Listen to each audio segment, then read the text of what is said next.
Good morning, Unity Church of Raleigh and the World Wide Web. Welcome to First Sunday, February. All you birthday babies will be singing to you later. Lots of anniversaries and exciting things happening in the month of February. It's also Black History Month. We'll be celebrating that with the AHA Band this month in the form of music. You know how we love our music. Thank you for joining us today. It's also Valentine's Love Month. Yay! We'll be having some fun with that this month as well. The color for February is pink. So when you see that, recognize the love that is within you. Sing with us now, if you will, if you can, one of our favorite songs. Sun is up, a new day is before you. Sun is up, wake up your sleepy soul. Sun is up, hold on to what is yours. Take up your spade and break ground.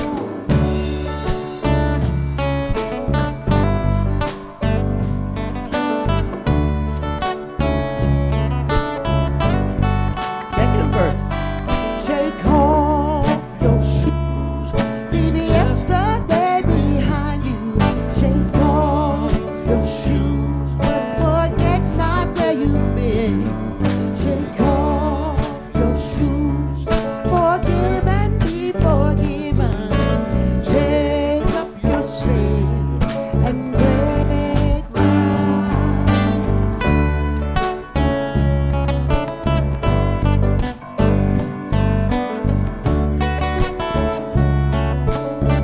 Third verse, here we go. Give thanks for all that you've been given. Give thanks for who you can become. Give thanks for each moment, every crumb. Take up your spade and break ground.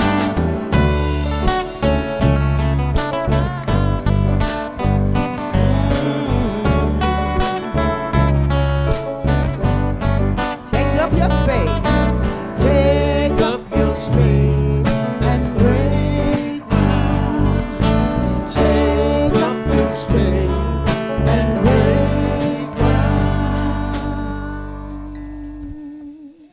Amen.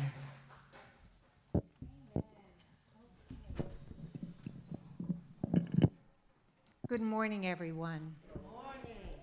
Let's stay in this beautiful place of consciousness. Take up your spade and break ground to wake up your soul. And let's do that together. Let's just drop into a prayer. Closing your outer eyes. Just relax. Take a deep breath in with me. Opening up to the activity and presence of God within.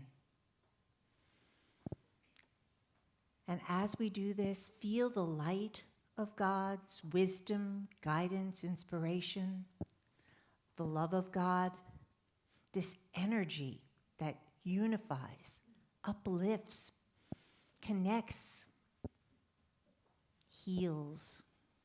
This is the love energy that we are. This is at the core of who we are. And so with this light and love that's filling every part of us, feel it moving out into this room, into this sacred space, lifting, loving, supporting each and every person who is present here physically or online virtually, because we know that life is consciousness. Life is consciousness. And we send this love and light, this healing, unifying energy out into our community, out into our country, out into our world, holding all of those that are in pain and suffering, all beings, holding them in this truth, seeing them whole, seeing this energy of life, lifting, healing, unifying. And we send this out to all of our world leaders, the light of truth and wisdom and the love of compassion and empathy, active in every part. And we hold our planet Earth in this light and love that is truth. And so it is. Amen. And staying in this place of consciousness, I want to invite you to know that we have a powerful prayer ministry here. Unity was founded on prayer, and we have prayer chaplains that are here today available to pray with you.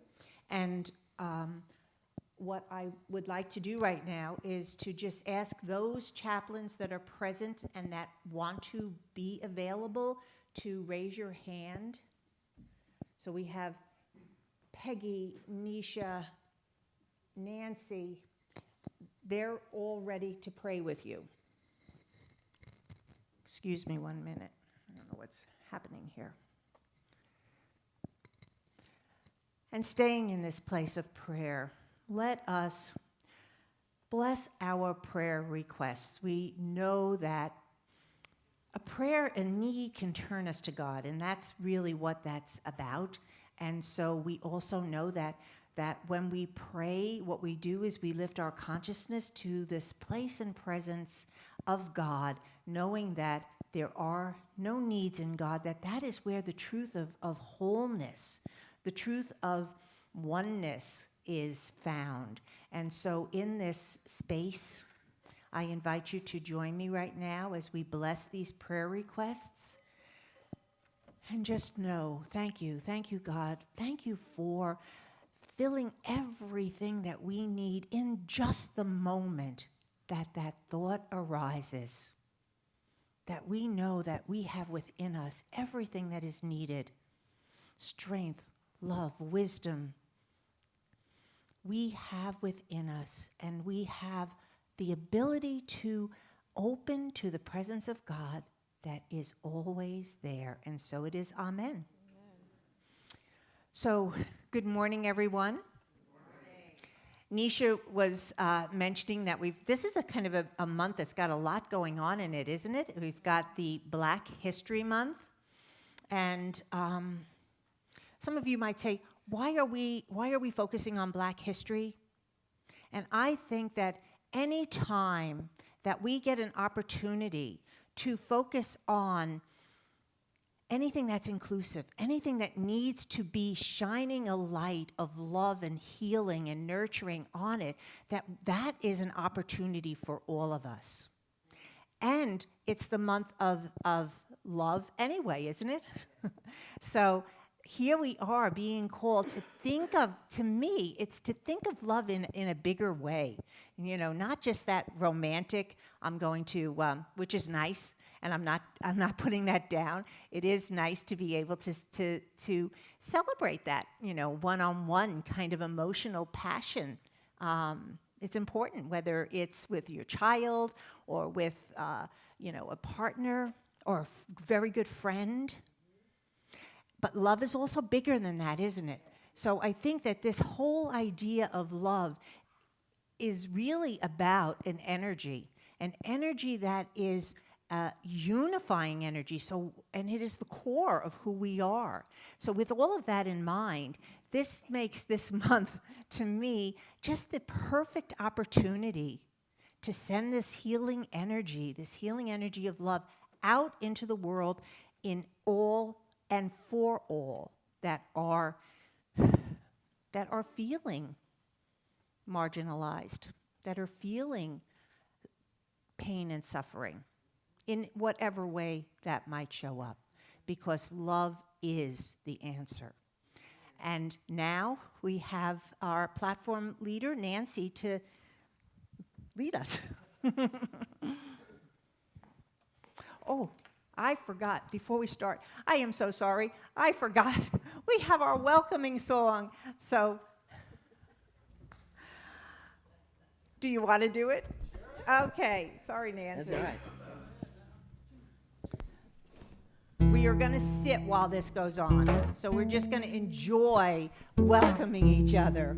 You can look around, smile.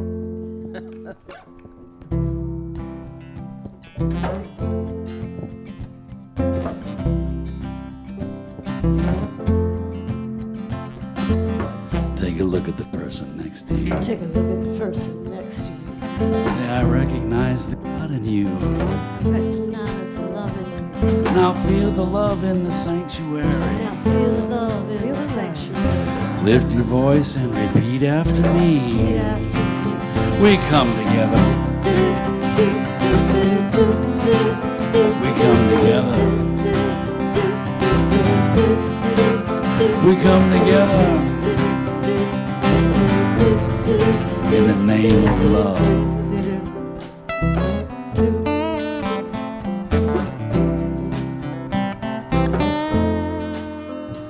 Take a look at the person next to you.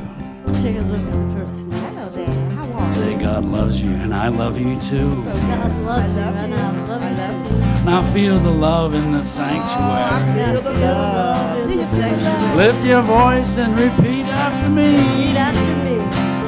We come together. And we come together. We come together. And walk in the unity way now. In the name of love. Yeah, we come together. We come together.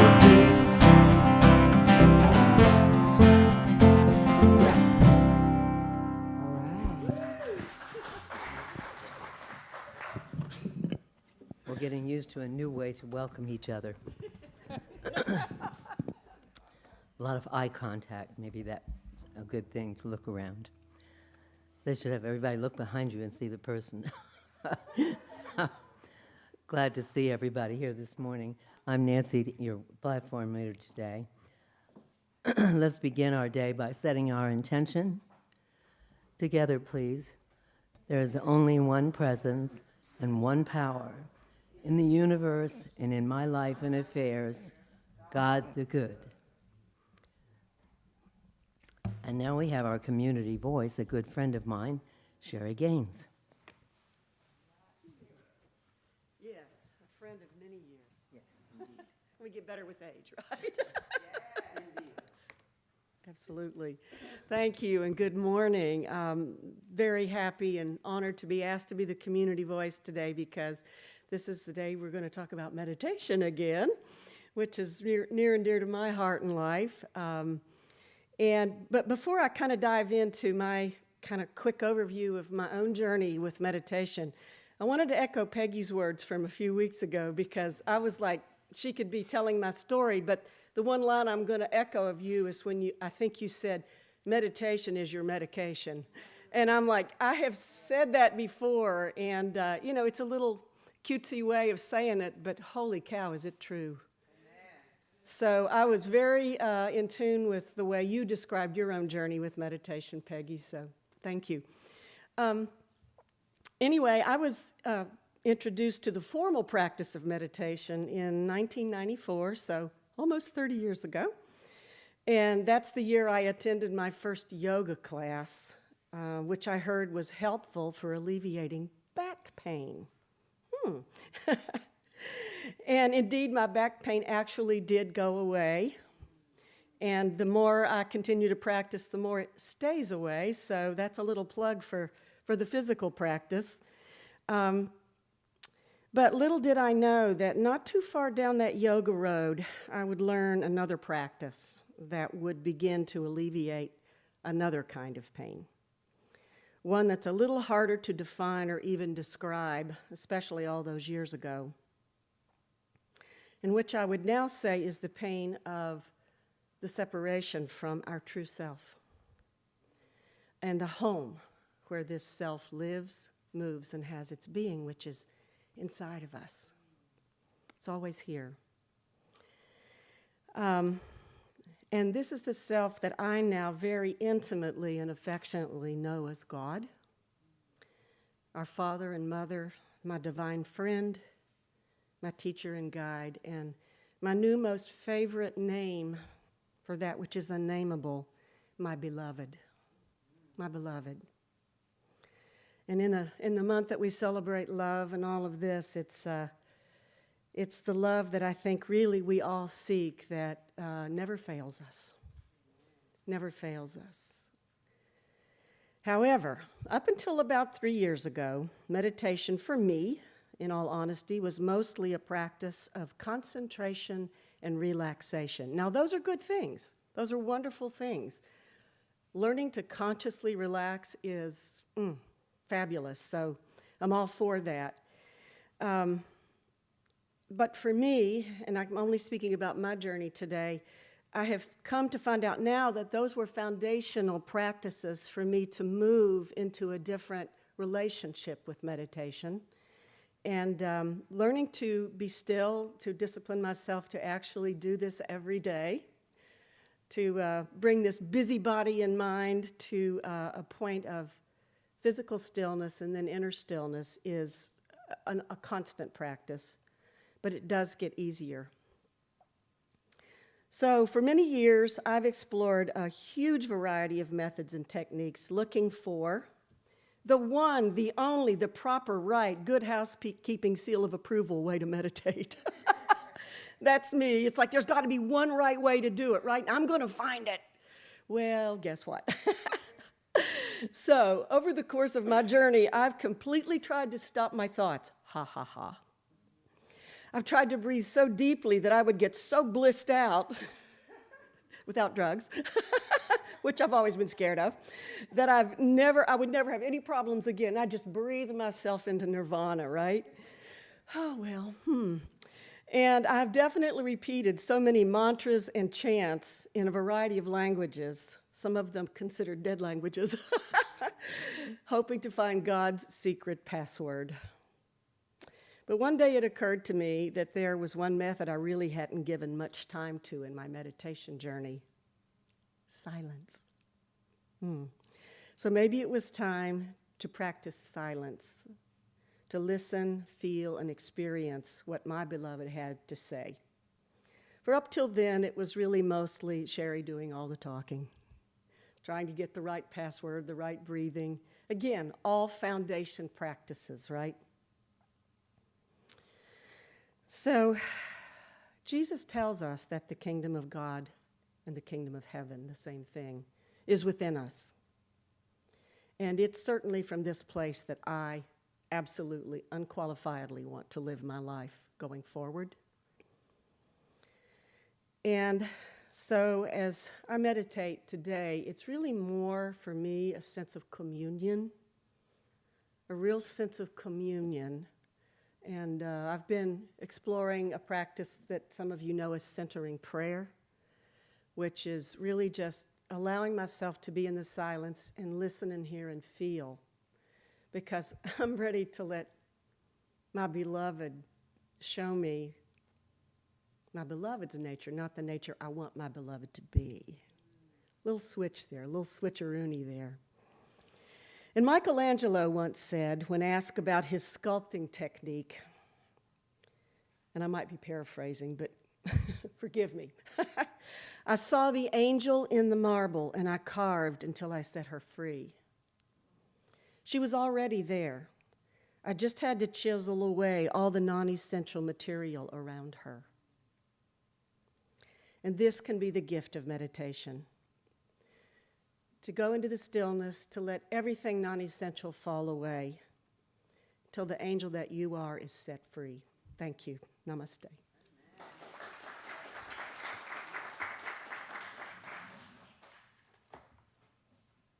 Sitting here enjoying you talking. Thank you, Sherry. That was right on for so many of us. Constant awareness. And now it's time for the AHA Band. Greg, our noble leader, Alan on the guitar, Peggy on the drums, and of course, Susan on the piano. On the bass. What did I say? And this is a We Kelly know that's Clarkson the bass. song. Go for it, guys.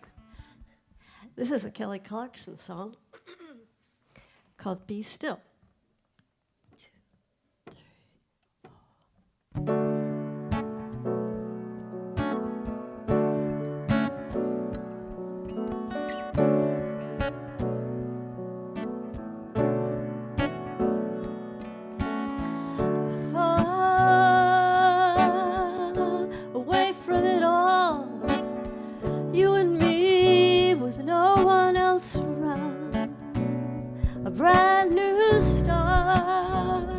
is all we need.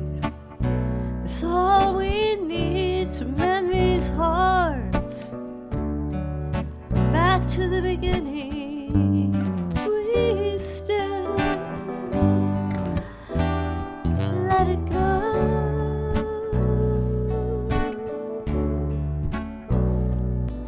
Before we lost hope, when we still touched, and love wasn't so hard. Be still, I already know. Foolish one with the smile, you don't have to be brave. Every time we fall down, but we're falling from grace. Gladly climb your walls if you'll meet me halfway.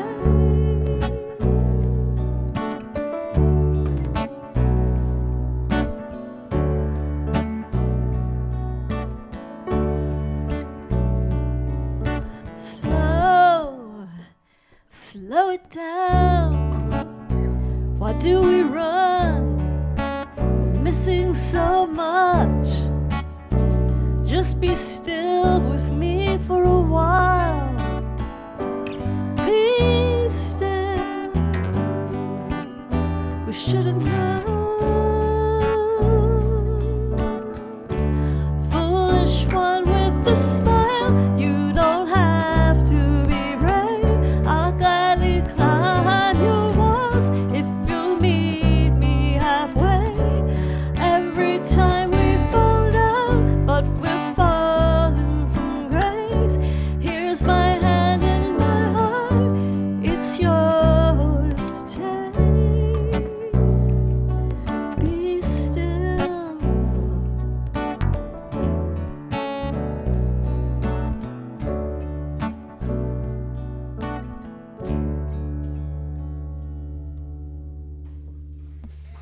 Thank you. Thank you so much, Susan and the band. And before we start, I just want to thank you, Sherry, for sharing with us your meditation journey, which was just beautiful, beautifully presented, wasn't it? And I loved the angel, releasing our angel that's within us, right? That was a beautiful analogy. And that is really what we're here today to continue talking about, is meditation. So just as a reminder, the first Sunday of each month, that's what our focus is going to be on, meditation. And so we started last Sunday with our founders, right? Charles and Myrtle Fillmore, and we looked at how meditation became a part of everything for them, a part of prayer, a part of how they engaged in life. And one of the things that we did, so if you want to, you can always go back and on the YouTube, I know it was on the website for a while, it might still be there, and listen to the meditation that was by James Dillett Freeman, A Drill in the Silence, because that really is a beautiful example of the type of meditation that Charles and Myrtle embraced, which was affirmative prayer. Affirmative prayer. It was releasing any kind of distractions, any kind of energy that needed to be let go. Denial is exactly what that means, denying the power that it's going to hold us rooted in that pain and fear, and then affirming truth. And that's what that was, that whole meditation beautifully embraced. And today, what I wanted to do is just expand on this a little bit more as we move along our year-long journey. And so our title today is East Meets West. East meets West because unity is the beautiful embodiment of just that. When you think about the time when Charles and Myrtle Fillmore, this is in the late 1800s, right? I don't know if we can go all the way back there, the late 1800s. New thought was happening, new thought. what does that actually even mean? There were so many different ideas that were coming up and heavily influenced by the East. And Charles and Myrtle were open. They were open to this. In fact, it excited them. It excited them to grow, to learn. The word that I want to use with that idea is to evolve. Isn't that the right word for that? That they were evolving. They were, and to me, evolve is, how do I expand my awareness? How do I grow in my understanding? To me, that is the embodiment of evolve, and that's what they were experiencing. And the beautiful part about that is, at that time, traditional prayer was really still about looking out, right? Looking to God, this father figure, and bringing all of our issues, all of our needs, all of our problems, our personal problems, perhaps the things that we wanted for others or even the world. But it was that idea of being the parent and the child, waiting for these things to be resolved, waiting for these things to be resolved. That was how prayer, I don't know about the rest of you, because there may be some of you that grew up here in Unity. We don't have Emily today, but I know that she grew up in Unity, so there are some of you that maybe didn't have this kind of an idea. But I think for most of us, that is what prayer was, right? Growing up, that's what it was for me. It was just praying to God, and you took all of the things that you wanted to have happen in prayer. So this idea that prayer was something bigger, evolved, expansive, more than that. And I'm not saying that that can't be a part of prayer. I'm not saying that that isn't prayer, because to me, anytime we turn our mind and heart and soul to God, we're praying. So it doesn't matter if we're praying about something or we're praying to someone or any of those kind of things. When we're opening to God, that's the first step, right? That's the first step in connection. But what they were trying to help us understand is that prayer has another element to it. That prayer is actually, and you use the word, a communication with God. Prayer is about, be still and know that I am. Close the door in your room and be still. The Father knows what you need and answers. These were the ideas that they stepped into. What does this mean? And a lot of this came from the influence of the East. But they understood prayer to be something exciting. Think about this. I really want you to think about this with me for a moment. I'm struggling with something, you're struggling with something, and you're hoping that God will come and intercede and do something. Well, what if this idea of prayer now is releasing the imprisoned splendor? What if it's tapping in to feeling this presence of God that lifts me, that excites me, that inspires me, that loves me and allows me to love that way? Isn't there kind of something different that you feel when you think of it that way? When we think of prayer as the very activity of our life, when we think of prayer being as we live and move and have our being. In fact, oops, I went the wrong way. In fact, Eric Butterworth says this about prayer. Prayer is not for God, but for you. You pray not to change something in God's mind, but in your own mind. Prayer is a systematic, scientific way of changing your thoughts and getting yourself in tune with the divine flow. I think that's another very important part of this, because it's one thing to say all of this, right? This is what prayer is. We can evolve. We can embrace this idea of prayer being, this presence that we can tap into. But he goes on to say it's a systematic scientific way. So what he's really inviting us to understand in that comment, as did Charles and Myrtle in all of their teachings, is that it becomes a practice. Just talking about prayer or meditation, just reading about it, isn't going to get you there. It's like swimming, right? You can talk about swimming all you want, and you can watch YouTubes. How do we swim? You used to say read a book, right? No, you can watch your YouTube and learn how to swim. You can learn all the different strokes, everything else. Are you going to be able to swim unless you get in that water and try it? So it's, and we have a granddaughter that was swimming all the time in high school, and she was doing races and all these kinds of things. And she went to practice every morning at 6 o'clock in the morning to swim in the pool. If you want to develop a skill, an ability, that is how you do it. That is how you do it. So he's telling us it's a scientific, systematic way to tune into divine flow. That's what we were talking about here.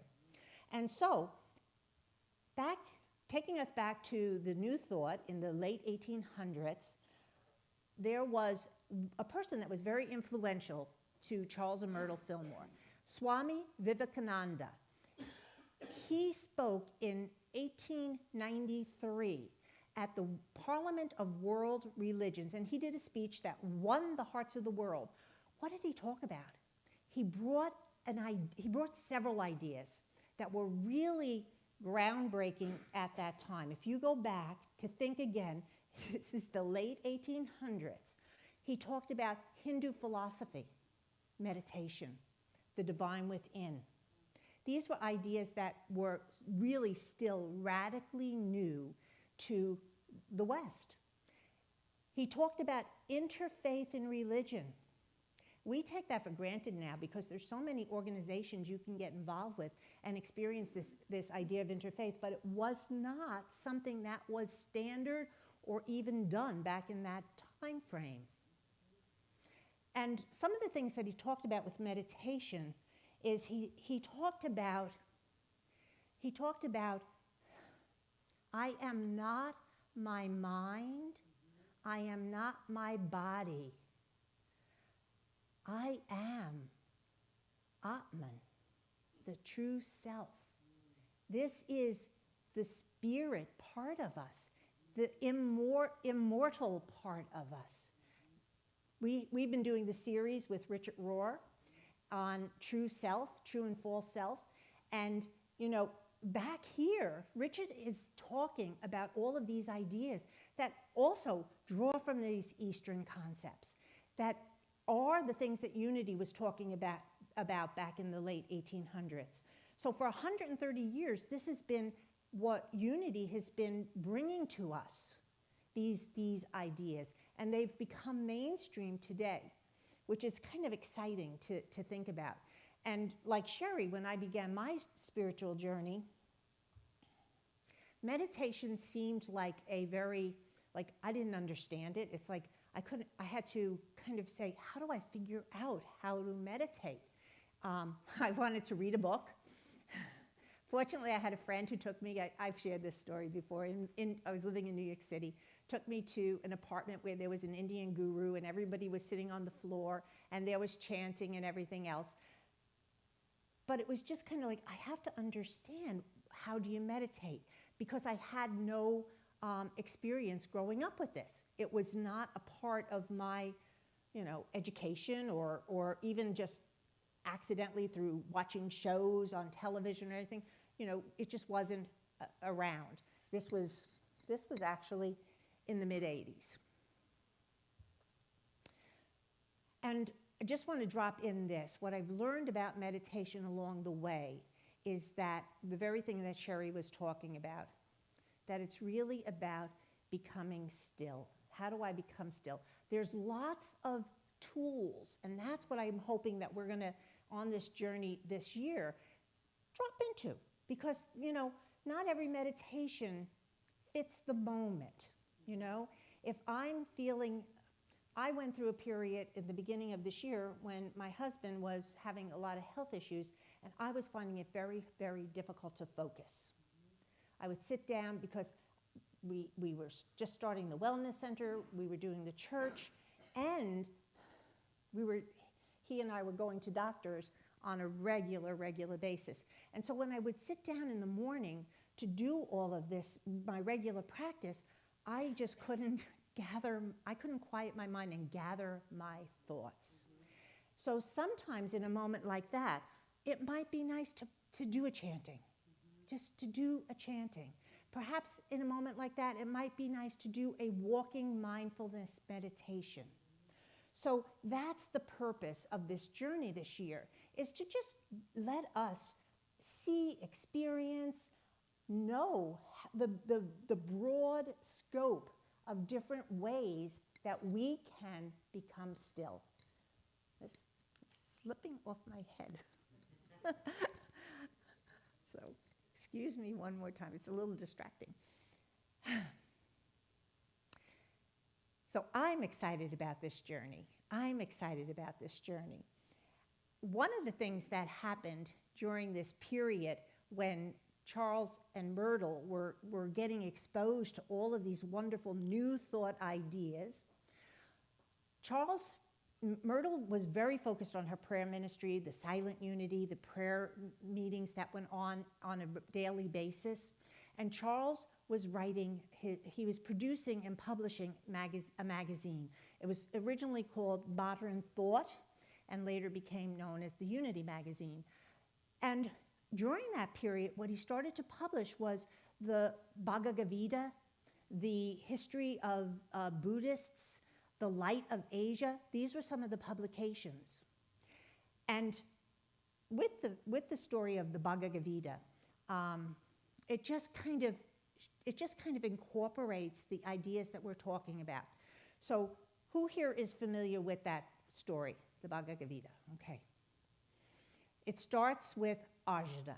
Arjuna is every man, and he's frozen at a battle. And he knows the people he's supposed to fight. They're his family, his friends, he knows all of these people. And he's frozen, he can't do it. So he goes, as they're preparing for battle, he has a charioteer, say that, whose name is Krishna. And he turns to him and he says, I don't know what to do. And one of the first things, there's several themes that go through this story. So I'm going to just highlight a couple of them. And one of the first things that Krishna says to him is, remember that you are immortal. This is not as important. And they go on from there to talk about life and death, to talk about right and wrong, I guess is what you would say, the moral ideas and why, these are family members, all of these things. So the battlefield, what would that kind of represent? That would represent the life that we live, right? Where we're faced at different times with family members, where there's challenges, or just different situations where you maybe don't know how you need to show up, and you're struggling with all of these kind of ideas. And through all of this, what they do is they just explore these ideas. They explore how to detach, how to accept all of these kind of things. And it's really a story about how to live with a peaceful, centered, spiritual core that allows our true self to shine. Mahatma Gandhi he read the Bhagavad, from his 20s, he read, there's a certain part in the middle of the Bhagavad Gita that's kind of like the heart of it, that sort of has the main points all put together. He read that every single day for his whole life. That was his spiritual practice. We also know, we just talked about it being Black History Month, and he just went out of my head. Martin Luther King. Martin Luther King was a student of Gandhi's. He studied with Gandhi. Gandhi's whole word, that whole idea of nonviolence, and we had a class here a couple of years ago, 2 years ago maybe already, on Marshall Rosenberg's book, Nonviolent Communication. Nonviolent came from the term that Gandhi used and obviously demonstrated and lived and showed that things could change, showed how powerful that approach is, as did Martin Luther King. He embraced these ideas. These are spiritual concepts. And sometimes I think that there's certainly people who would say, what are you going to do about it? Well, I'm going to put down all the weapons. I'm going to pray. I'm going to love. And somebody might say to you, and really, how is that going to change anything? And I would say to you, look around. How has meeting violence with violence changed anything? How has that changed anything? So these are the ideas that were being explored. These were the ideas that Charles and Myrtle were incorporating into their practice, into what they believed was the evolved consciousness. Here's from Charles's writing back in the late 1800s. The East is the storehouse of a spiritual life we do not and cannot, in our present material thought environment, fully comprehend. The Christian religion has answered our needs up to the present age, but the evolution of the spirit has created a demand for a religion of broader scope, and we turn to the law of India for lack of a better system nearer home. Now, one of the things that I love that Charles did is he didn't throw out the baby with the bathwater, right?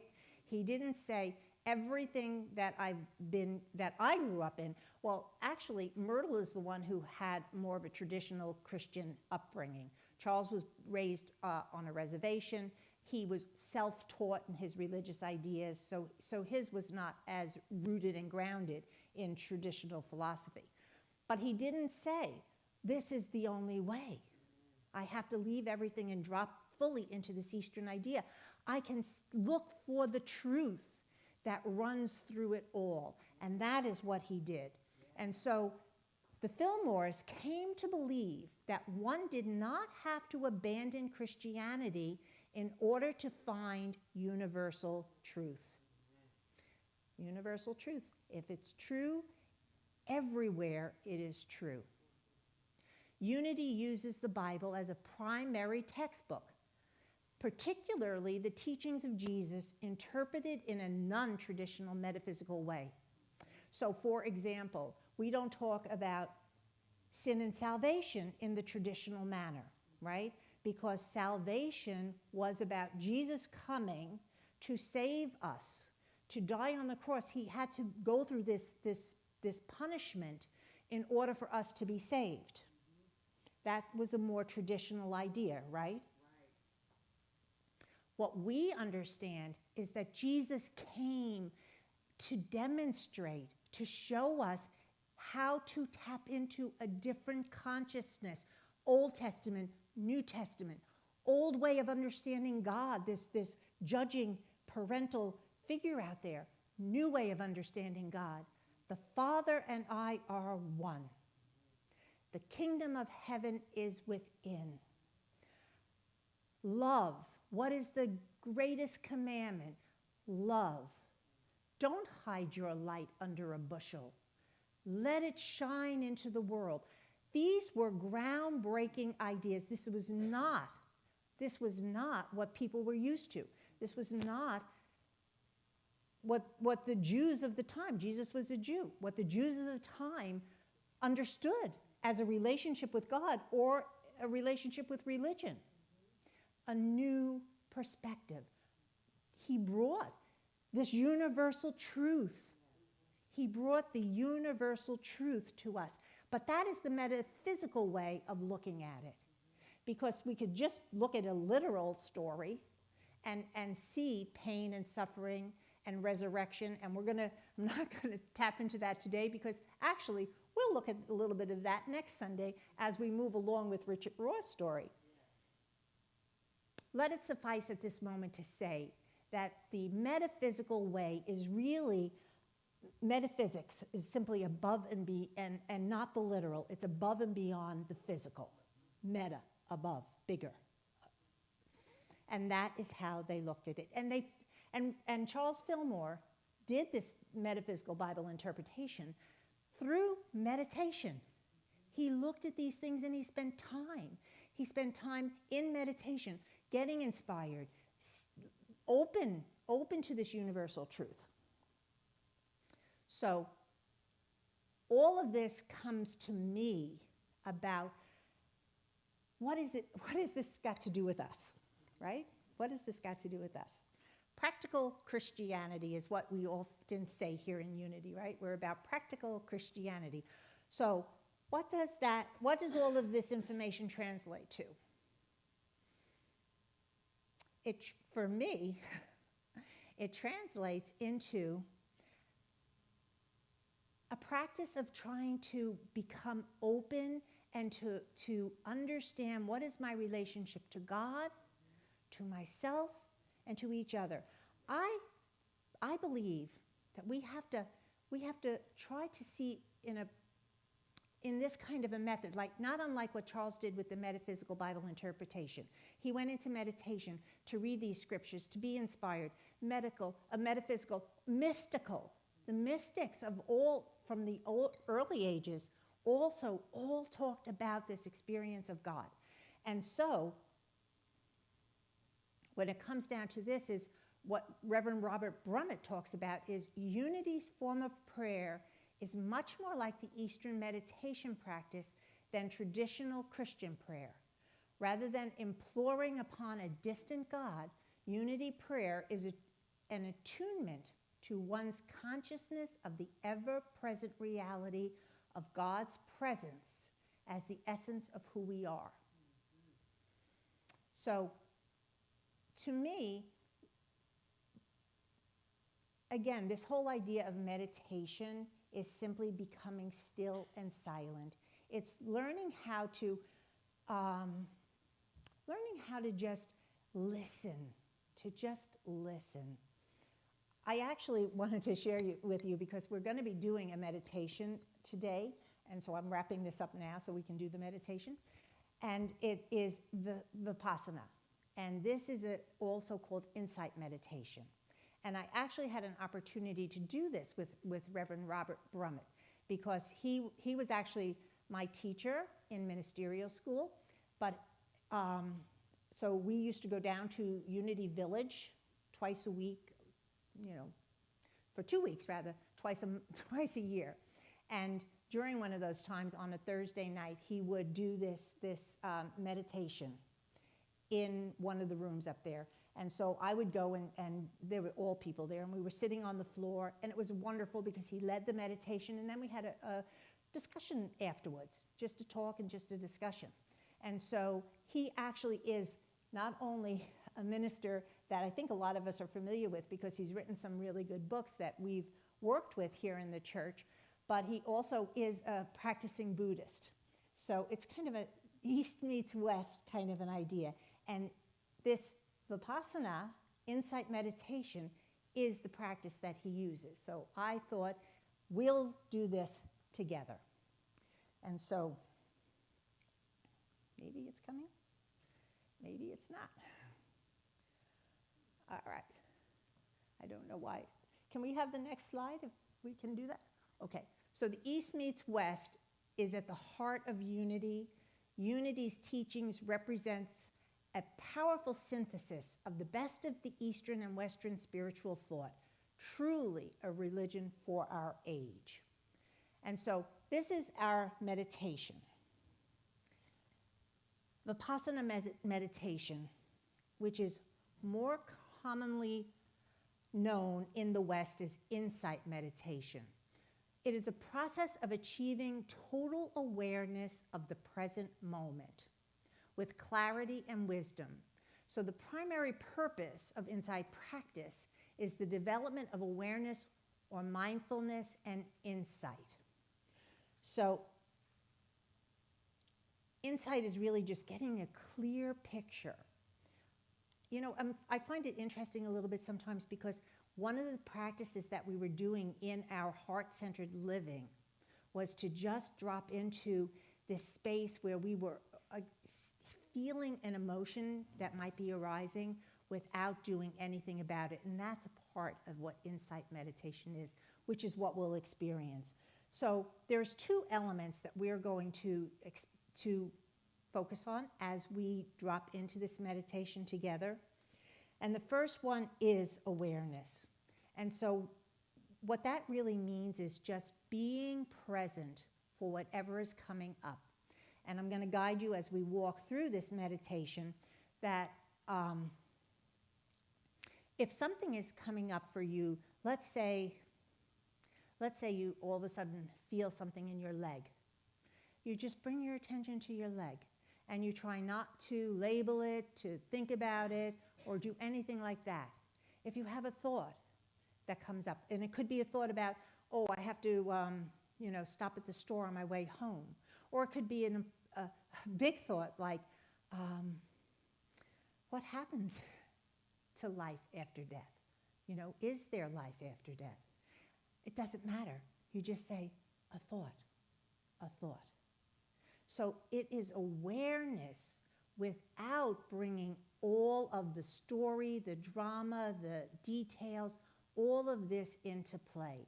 Just to focus on being aware of something. And this is what distinguishes being aware of what is, apart from our thoughts and opinions. We practice distinguishing what we experience directly from the meaning that we give to the experience, right? That's what I want us to remember in this awareness thing. What's coming up, what we put into it is what we actually experience. So with this kind of a meditation, what we're doing and practicing is how do I recognize what's coming up without attaching the story, the drama, the pain, and the suffering. And the second key element is acceptance. This means acceptance of our internal experiences, our thoughts, our feelings, our sensations, opening and allowing each one to arise without clinging to it, without resisting. So let's now do this meditation together. This is going to be a little bit of a long one, so just relax. Make yourself comfortable. Find a sitting position that allows you to be alert. Spine erect, not rigid, just relax. You might want to close your eyes and rest your hands in an easy, effortless way, taking a moment to let the body settle. Now bring your awareness to your body. Feel the overall sensation of being in the body. Allow your awareness to scan through your body, and wherever possible, soften and release obvious areas of physical tensions. You might want to consciously relax your shoulders, soften your hands, relax the belly.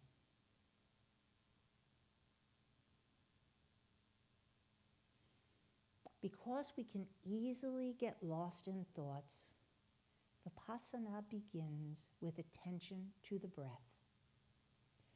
using the breath as a primary anchor of mindfulness. Keeps the mind quiet so that you can be awake to the changing stream of life that moves through you. Let's take a few more breaths now and bring our attention again to the breath. There's no right or wrong way of breathing.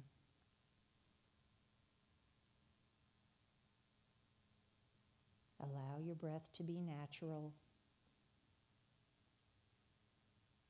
You might feel the breath in your nose flowing in and out, or you might feel it on your upper lip.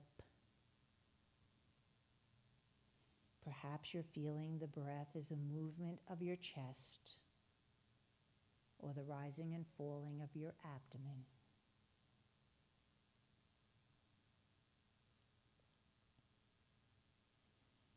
And as you're breathing now, breathe into your whole body. Note how various sensations arise from within the body. Some may be physical, a tightness somewhere, a looseness somewhere else, the tensing of muscles, the coolness at the tip of your nose. Do not give one more importance over the other. Simply note them.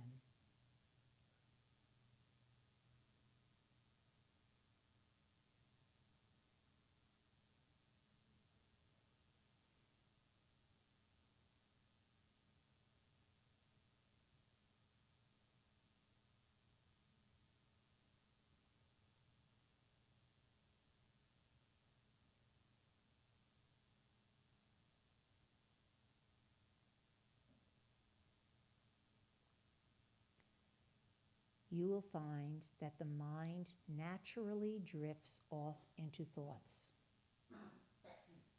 Thoughts are not the enemy. You don't need to clear your mind of thoughts. Rather, you are developing the capacity to recognize when thoughts are happening without getting lost in the storyline. When you become aware of thinking, you might use a soft and friendly mental note. Thinking. Thinking.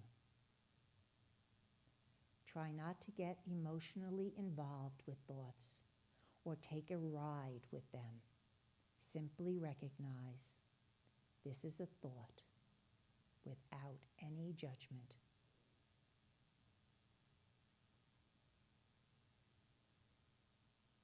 Let each sensation do what it wants to do.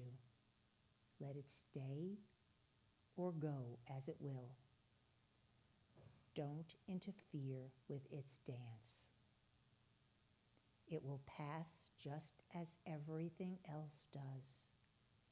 It recedes just as it arose, from nowhere on its place to nowhere.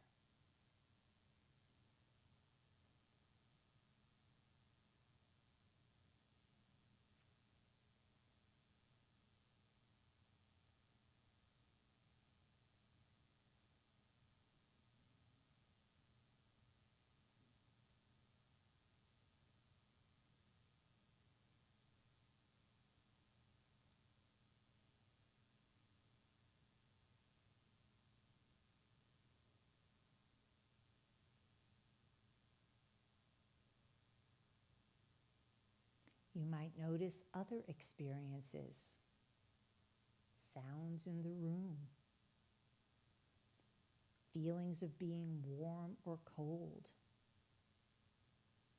an image of a future event, sensations of hunger. They can be in the background without drawing you away from this presence, from this moment. Be aware of the difference between being inside a thought and being awake, senses open, present. If any particular sensations become strong and call your attention, allow those sensations, instead of the breath, to become the primary subject of mindfulness.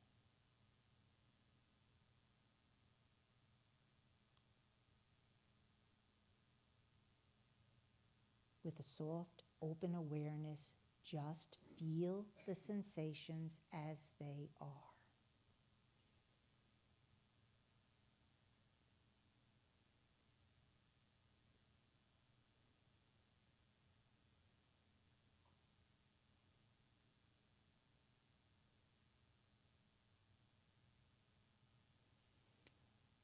Are they pleasant or unpleasant? As you fully attend to them, do they become more intense or dissipate? Notice how they change. If you find it difficult to stay with persistent, strong sensations, unpleasant sensations, you might breathe with them. Let the breath help you find some balance and openness in the midst.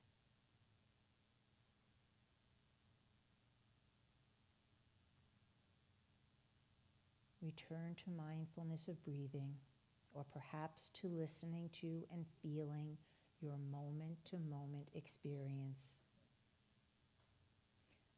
Do not fix your awareness. Allow it to float freely where it will, like a balloon in an air current.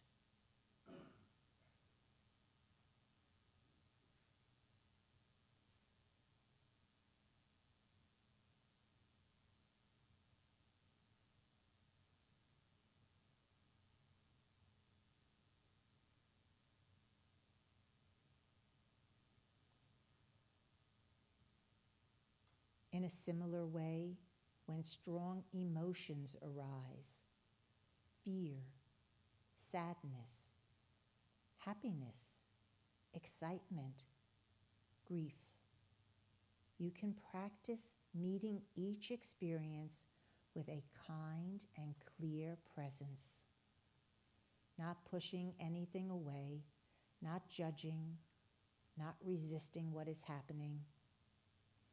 Rather, simply notice and allow the experience just as it is. Don't interfere with it. Remember, you are opening to each moment of life with calm awareness. You might use a soft and friendly note. Emotions, emotions.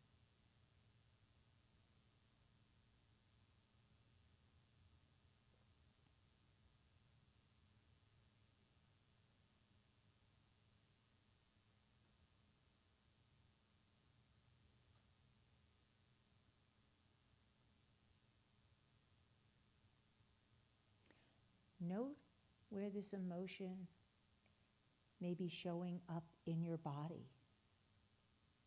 Where do you feel it most strongly? And when you note the region, perhaps it's your neck, your stomach, your lower back, pour your awareness into that region.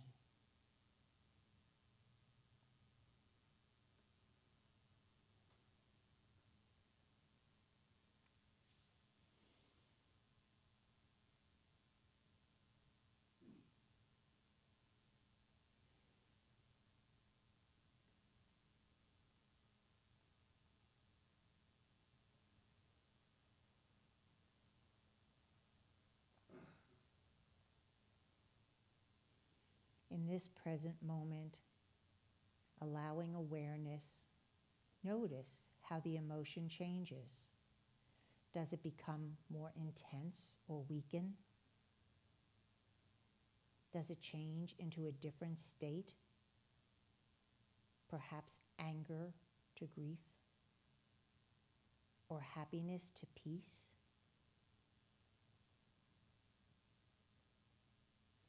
Be a non-interfering witness. These emotions and thoughts that arise are not important. Like the outer weather, there is no inherent goodness or badness to these inner states. What matters is our willingness to be awake, regardless of the weather. It is this unconditional presence that reveals the nature of reality, our true self.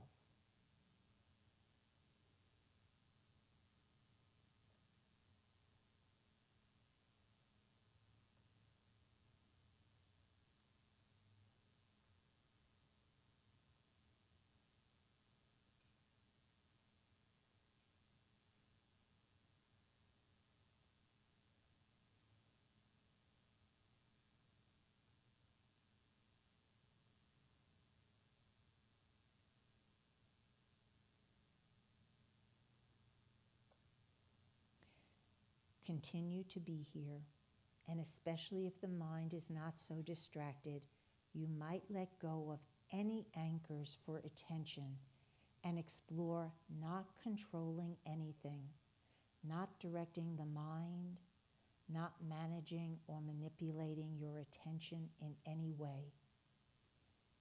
Let your senses be wide open, listening to and feeling the entire moment.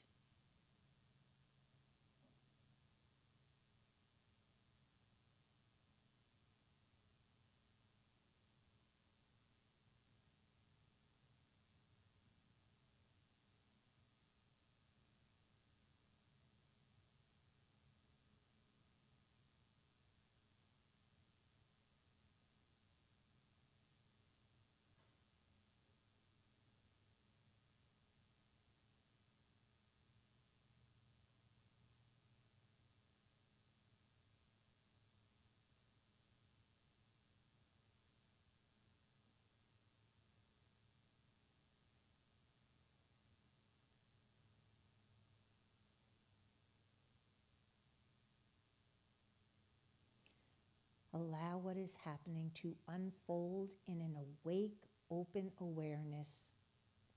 Flood your entire body with attentiveness and allowingness. In time, this will become a positive habit. And let's take another breath in together. And start to connect to your body. Perhaps move a little bit in your seat. Maybe put a little smile on your lips. And when you're ready, open your eyes and come back to this present moment.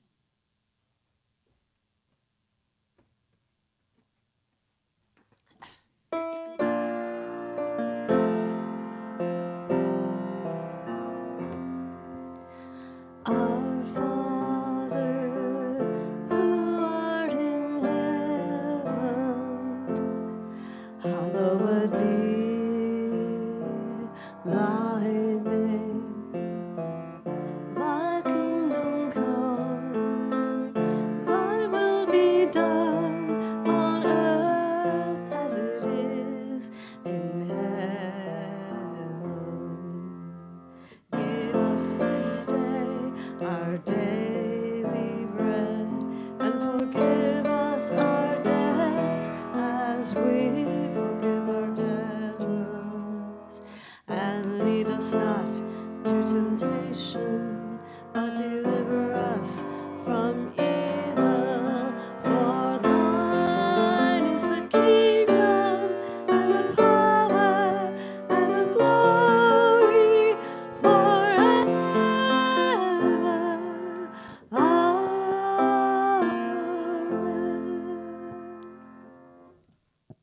And now I'd like to bring the ushers up. This is the time when we get to practice our law of giving and receiving, and knowing that this is just how, again, everything that we were talking about, that when we do from within out is how we receive. So those of you that are participating virtually can also take advantage of this opportunity to support your church, your spiritual community by donating, pressing the donate button on the website, text to give, or simply mail a check.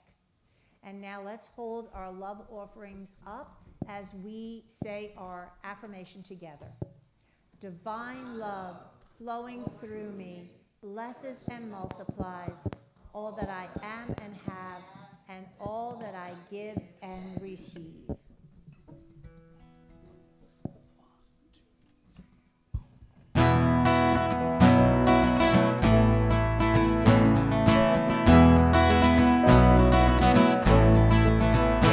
You were dreaming on a park bench out a broad highway somewhere, when the music from the carillon seemed to hurl your heart out there, past the scientific darkness, past the fireflies that float, to an angel bending down to wrap you in her warmest cloak.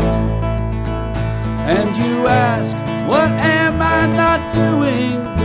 She says your voice cannot command, and in time you will move mountains, and it will come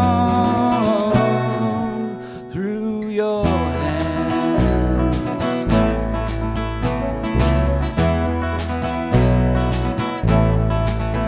Still you argue for an option, still you on your case, like you wouldn't know a burning bush till it blew up in your face.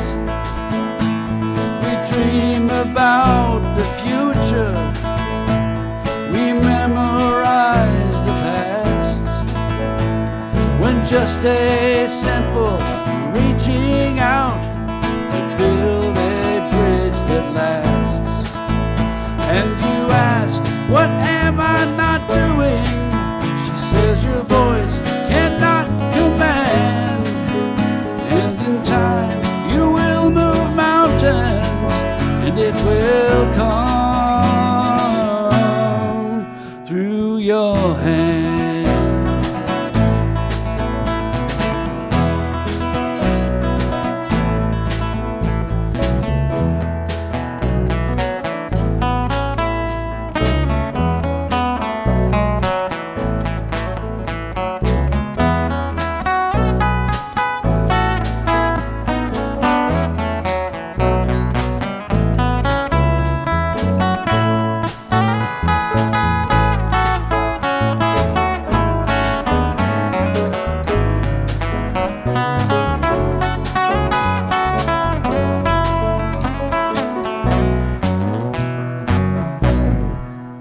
So whatever your hands find to do, you must do with all your heart.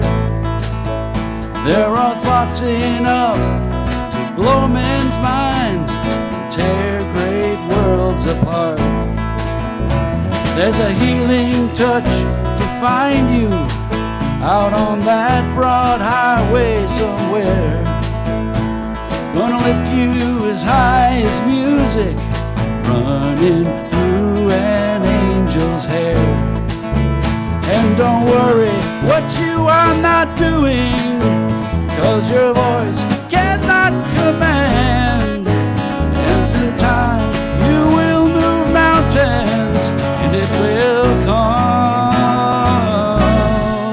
through your hands, through your hands, your hand, through your hand.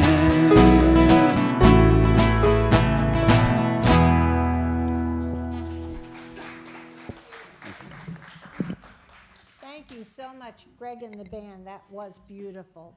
Okay, so now it's our time to bless our love offerings, knowing that they're going out to serve our community and each one of us that are participating here together. So say with me our affirmation. Unity Church of Raleigh is a welcoming community sharing love, joy, and spiritual growth with each other and the world through prayer, meditation, and the study of truth. And so it is. I want to just bring up before we go to our announcements, Sherry has an important announcement for us as well. Yeah, well, what an appropriate time to talk about this. But I am offering a 4-week meditation and mindfulness class again. I offered it last September, and it's going to be for the month of March. All the details will be on the website, the Unity Wellness website, for Monday evenings in March. And we are going to explore and experiment and have a lot of fun with multiple approaches to meditation, including all that chanting and singing and walking and that I've done. But we're going to explore lots of different ways because there are many ways to this same path. So I just wanted to let us know I'm going to do that again this year. Yay, great. Nancy? Thank you, Sherry. That meditation was wonderful. Thank you, Ellen. Thank you. It was just, I stayed with you the whole time. All of us are learning a lot of different things, aren't we? Thanks, everyone, for coming out today, both here and on Zoom, this chilly day. We know spring is coming, but we haven't quite seen any evidence yet. And today is birthday Sunday, so who has a birthday in February? Yay! If it's anybody? Oh, I got folks up back here on the... All right. Let's do it. Just say birthday to yourself, Susan.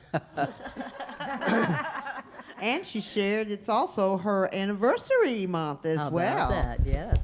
Okay. 26 years. Here we go. Yeah. 26. All right, Kevin.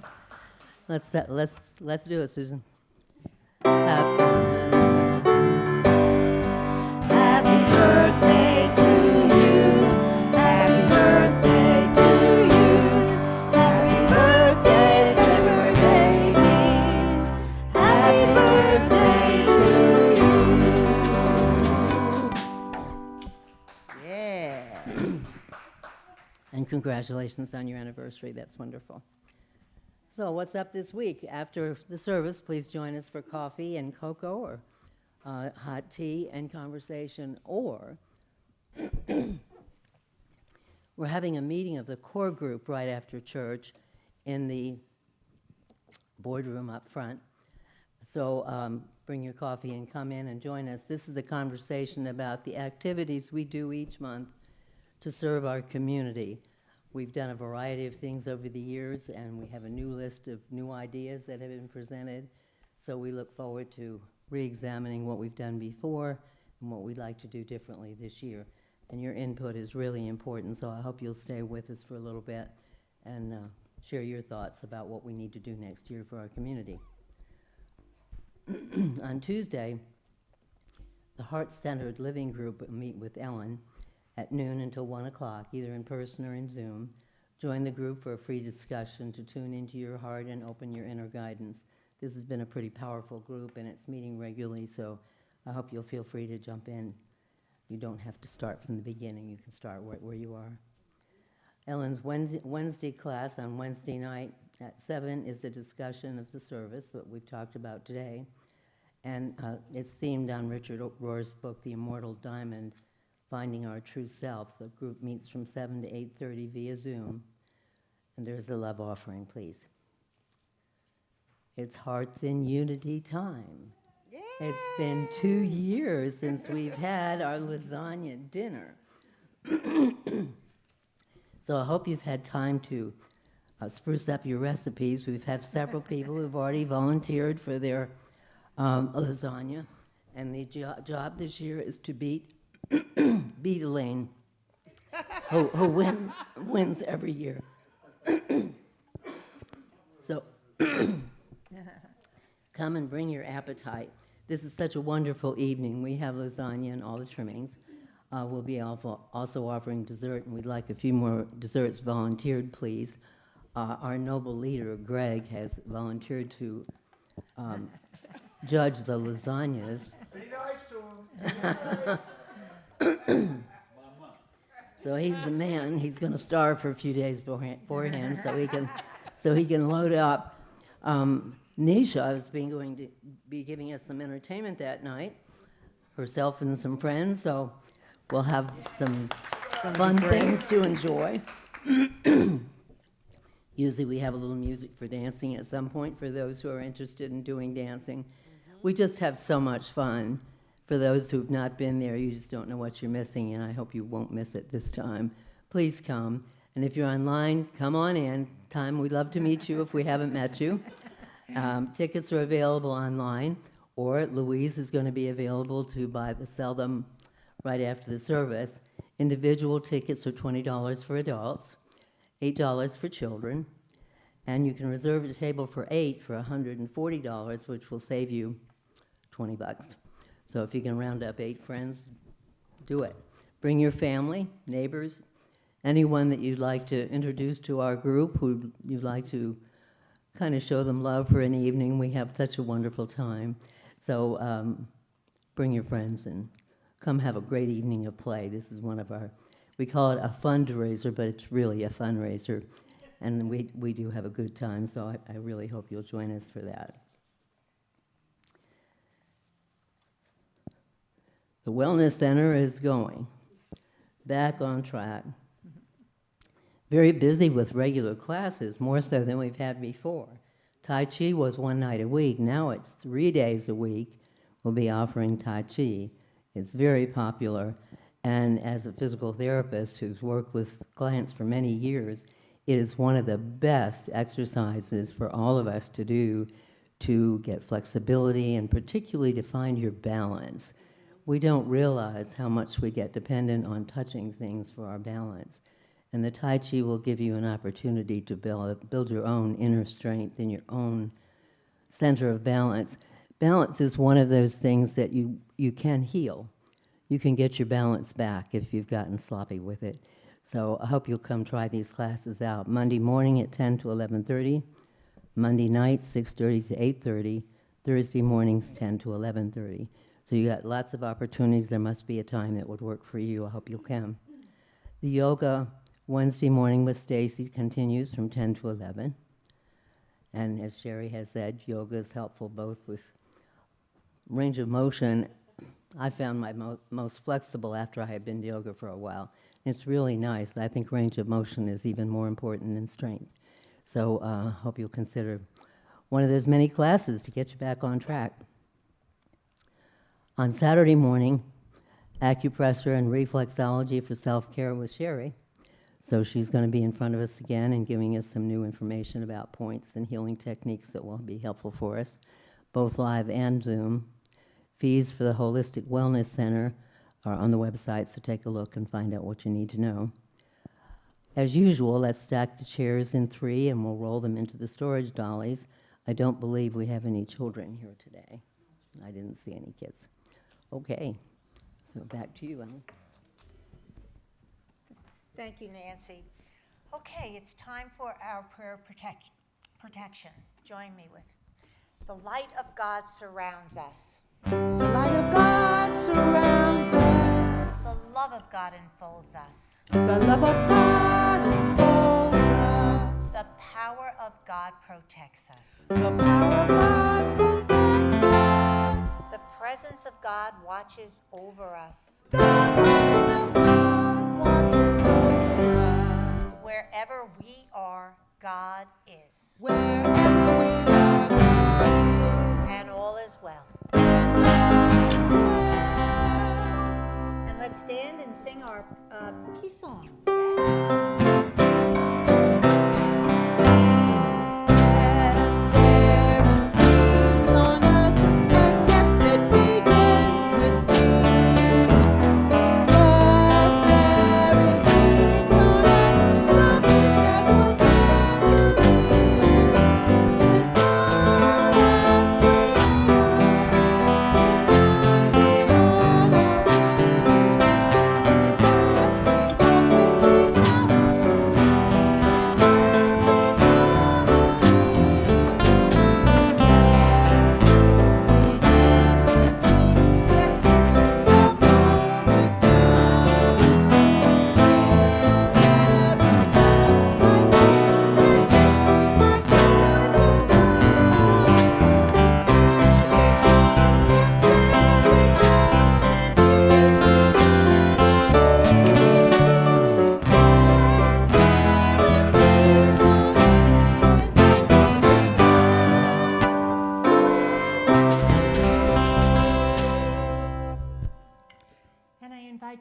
as you go out to hold in your mind that I can be awake and aware of whatever is alive within me with complete acceptance, just as it is. And so it is, amen. So it is, amen. And amen.